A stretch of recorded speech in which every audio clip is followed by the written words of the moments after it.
ఎస్ఐఆర్తో కేంద్రంలోని బీజేపీ ప్రభుత్వ తీరుతో విపక్ష పార్టీల ఓట్లు ప్రమాదంలో పడ్డాయని, భారీగా ఓట్ల చోరీ జరుగుతుందని టీపీసీసీ కోఆర్డినేటర్ నరేష్ రాథోడ్ అన్నారు. ఇక ఆయన తన సహచర కోఆర్డినేటర్లు రాఘవేంద్రారెడ్డి, మోహన్ కుమార్లతో కలిసి ఆదిలాబాద్ పట్టణంలోని కంది శ్రీనివాసరెడ్డి క్యాంప్ ఆఫీసులో నిర్వహించిన BLA-2 శిక్షణ సదస్సుకు హాజరయ్యారు. ఎస్ఐఆర్తో బీజేపీ ఈసీఐను అడ్డుపెట్టుకుని ఒక పథకం ప్రకారం వాటి వ్యతిరేక ఓట్లు తొలగిస్తుందన్నారు.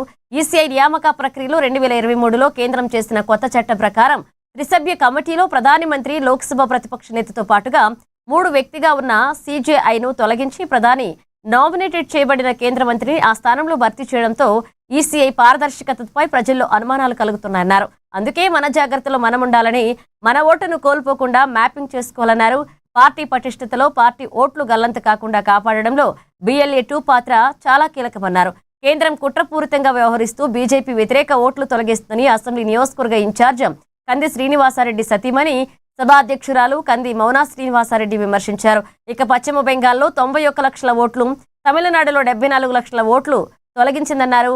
ఆయా రాష్ట్రాలలో ముఖ్యమంత్రులు మమతా బెనర్జీ, స్టాలిన్ ఓడిపోవడానికి ఈ ఓట్లు తొలగింపే కారణమన్నారు.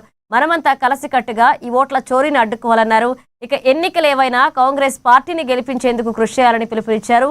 కాంగ్రెస్ పార్టీ అనుకూల ఓట్లు తొలగించేలాగా బీజేపీ కుట్రను సమర్థవంతంగా అడ్డుకోవాలని డీసీసీ అధ్యక్షుడు Naresh Yadav, municipal chairperson Bandari Anusha, market committee chairman Srikantha Reddy, మాజీ డీసీసీ అధ్యక్షుడు సాజిద్ ఖాన్ అన్నారు. ఇక 2002ను ప్రామాణికంగా చేసుకుని నిర్వహిస్తున్న ఎస్ఐఆర్లో ఓటును మ్యాపింగ్ చేసుకుని కాపాడుకోవాలన్నారు. ముఖ్యంగా మైనారిటీలు, మహిళల ఓట్ల తొలగింపుపై బీజేపీ కన్నేసిందని జాగ్రత్త వహించాలన్నారు. మన ఓటు ఒక చోరీ కాకుండా కాపాడుకోవడం మన బాధ్యత అన్నారు. మరోమారు అధికారంలోకి రావాలి అంటే శ్రేణులంతా కష్టపడి పనిచేయాలని పిలుపునిచ్చారు.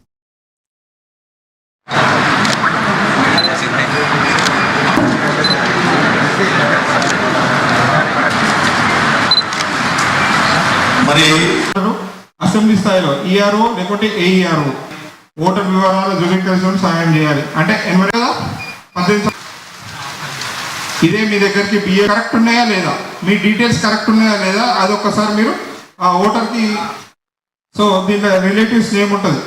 సో సెకండ్, థర్డ్, ఫోర్త్ ఈ 4 పేరా ఈఆర్ఓ లేకుంటే ఖచ్చితంగా మీరు అటెండ్ కావాలి. ఎస్ఐఆర్ అనే ప్రక్రియ ఎందుకు జరుగుతుంది? ఓటర్ల జాబితాల యొక్క ప్రత్యేక సమగ్ర సవరణ దానికోసం జరుగుతుంది. ఓటు ఈ కార్యక్రమం జరుగుతున్నంతసేపు మనం చాలా ఎక్కువ సార్లు పలికేటటువంటి మాట ఓటు. మరి ఎందుకు ఈ ఓటు అంత ప్రాధాన్యత సంతరించుకుంది? వచ్చినటువంటి ప్రధానమైనటువంటి మార్పు ఏమిటి?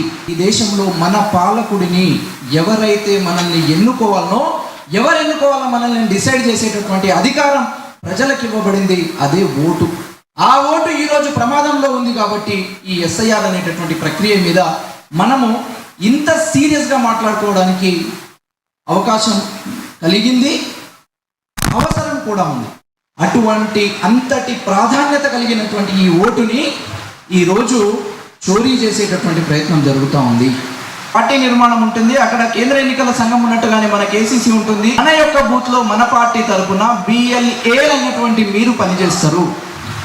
మళ్ళీ ప్రతి ఒక్కరికి ఒక సమగ్రమైనటువంటి అవగాహన, సీరియస్గా ఈ విషయం గురించి డిస్కస్ చేసేటటువంటి అవసరం ఎందుకు వచ్చింది? మామూలుగా ప్రక్షాళన, ఓటర్ లిస్టుల శుద్ధీకరణ. So SIR special intensive revision అనేది కాంగ్రెస్ పార్టీ పైన, మన మిత్రపక్షాల పైన చేస్తున్న కుట్రలాగా అనిపిస్తుంది. అది నేను అనట్లేదు కానీ అనిపిస్తుంది. ఎందుకంటే లైవ్లీ 2 ఎగ్జాంపుల్స్ చెప్తానన్నా. అంటే ఇది మనం దాని నుంచి మన పార్టీని మనం కాపాడుకునేది ఎలాగో అనేది నాకు తెలిసినంత వరకు 2 ఎగ్జాంపుల్స్. మన రీసెంట్గా వెస్ట్ బెంగాల్లో దాదాపు ఎస్ఐఆర్ ద్వారా 91 లక్షల ఓటర్లను నిషేధిస్తే కేవలం 31 లక్షల ఓటర్ల డిఫరెన్స్తోని అక్కడ మన మమతా బెనర్జీ గారు ఓడిపోవడం జరిగింది. ఆవిడ ఎమ్మెల్యేగా పోటీ చేసిన భవానీపూర్ నియోజకవర్గంలో 46,000 ఓట్ల కమిషన్ తొలగించడం జరిగింది. సో ఆవిడ 15,000 ఓట్ల తేడాతో అక్కడ ఓడిపోవడం జరిగింది. సో ప్రతి ఒక్క ఓటు ఇంపార్టెంటే. ఇక్కడ మనకి ఒక్కొక్క గ్రామం నుంచి మన ఓటర్లు ఎవరైనా కానీ ఒక్క 50 మందిని గ్రామం నుంచి తొలగించినా కానీ దగ్గర 50,000 ఓట్ల మెజారిటీ మనం కోల్పోతామన్నా.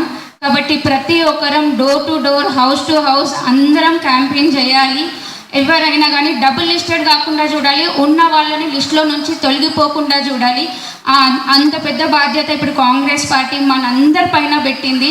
చిన్న పెద్ద అనేది, చిన్న పోస్ట్ పెద్ద పోస్ట్ నేనా మీరా అని కాకుండా ప్రతి ఒక్కరం కాంగ్రెస్ పార్టీ కోసం కష్టపడే సమయం అనేది ఇప్పుడు స్టార్ట్ అయిందన్న. రాహుల్ గాంధీ గారిని ప్రధానమంత్రిగా, మన రేవంత్ అన్నని మరోసారి ముఖ్యమంత్రి కావాలని మనస్ఫూర్తిగా కోరుకుంటున్నాం. దానికి మనం అందరం కష్టపడ్డాము, పడుతున్నాము, పడుతూనే ఉంటాము.